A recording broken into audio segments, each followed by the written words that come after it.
ওই দুপুরে ঝুলো পড়ে গেল সারা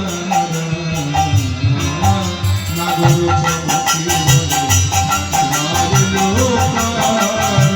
ওই নাগর চমকি বলে নাই এলো নাগর চমকি বলে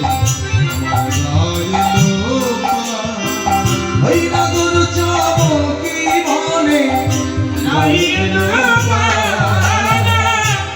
আইসো আইসো আইসো আইসো আইসো আইসো হে বিনোদিনী রাধা ওই আইসো আইসো আইসো হে বিনোদিনী রাধা ও মাগর শোনে গেল তোমার শোনে গেল আমার রশিদ তোমার শোনে গেল রশিদ করে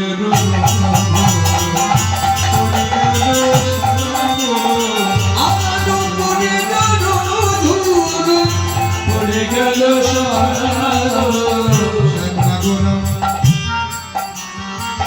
রাধা রানীর চরণ সেই রাধার চরণ পূজা করবেন বলে মনে মনে স্থির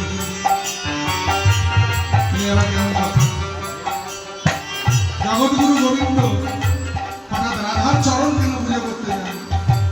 বাবা এখানে একটা তত্ত্ব আছে এই দেখুন আজকে রাধারানী গোবিন্দকে বংশী শিক্ষার গুরু রূপে বরণ করতে এসেছেন এটা সত্য কিন্তু জানেন কিনা জানি না বহুদিন পূর্বে আমার গোবিন্দ কিন্তু রাধারানীকে তার প্রেমের গুরু রূপে বরণ করে রেখেছে একাধারে রাধারানী হলেন গোবিন্দের প্রেমের গুরু আর স্বরূপে গুরু পেয়ে গুরু সেবা না করলে তাহলে শিষ্যের গুরুর প্রতি অবমাননা হয় এই দেখুন রাধারানীকে পেয়ে আমার গোবিন্দ গুরু সেবা করছে কেমন করে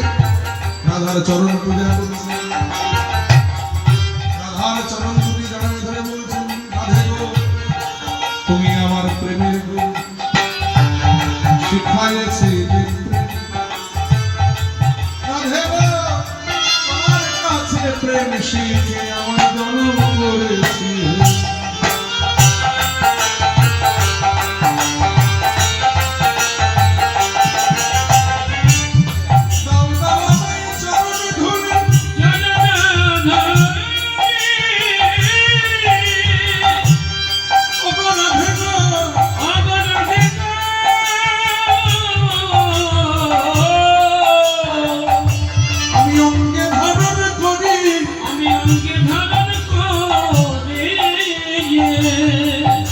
তোমার চরণ ধুলি অঙ্গে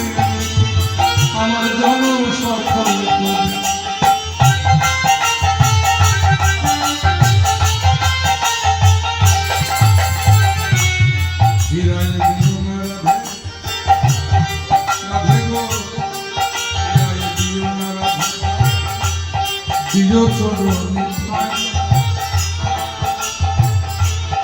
তোমার চরণ দাসের অন্য গতি